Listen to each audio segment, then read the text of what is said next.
વડોદરા અને આણંદ વચ્ચેથી પસાર થતી પવિત્ર મહીસાગર નદીમાં જે રેલવે અને હાઈવે બ્રિજની વચ્ચેની નદીની જગ્યામાં અજાણ્યા શખ્સો દ્વારા નદીમાં ઝેરી પ્રવાહી દવા નાખીને જળચર જીવો જેવા કે ઝીંગા અને માછલીને મારીને તેને બજારમાં વેચીને નાણાં કમાવાનું સાધન બનાવવામાં આવ્યું છે।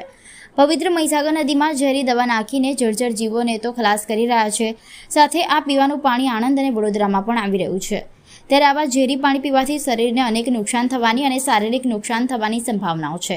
જો આ ઝેરી પ્રવાહી દવાવાળું પાણી પીવામાં આવી જાય અને મરણ થાય તો જવાબદાર કોણ?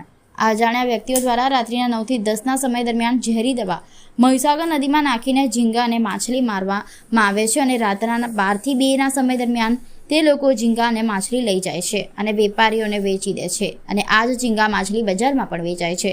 ત્યારે આ ઝીંગા માછલી ખાવા લાયક યોગ્ય છે તે પણ વિચારવા જેવું છે। તો બીજી બાજુ 2 વાગ્યા પછીના જે પણ ઝીંગા માછલી મરેલી હોય છે તે નદીમાં તરતા રહે છે અને ત્યાં સ્થાનિક લોકો આ ઝીંગા માછલી લઈ જાય છે અને ખાવામાં ઉપયોગમાં લે છે। મહત્વની બાબત એ છે કે પવિત્ર મહીસાગર નદીમાં ઝેરી પ્રવાહી દવા નાખવામાં આવે છે તે પાણી પીવા માટે વડોદરા અને આણંદમાં આવે છે।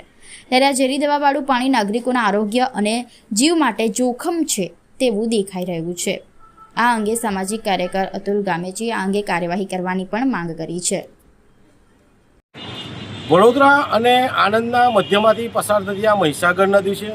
આ મહીસાગર નદી પવિત્ર નદી છે અને આ પવિત્ર નદીમાં ગઈકાલ રાત્રે અજાણ્યા શખ્સો દ્વારા નદીની અંદર ઝેરી દવા નાખીને જળચર જીવોને મારવાનો પ્રયાસ કર્યો છે, જેમાં મોટા પ્રમાણમાં ઝીંગા અને માછલીઓના મૃત્યુ થયા છે।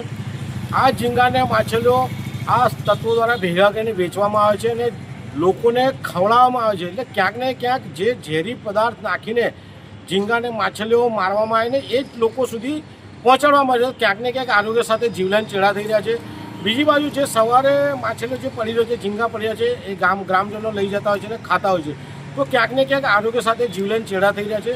બીજી બાજુ આ જે મહીસાગર નદીનું પાણી જે છે એ પાણી વડોદરા શહેર પણ પીવે છે, આણંદમાં પણ પીવામાં આવે છે।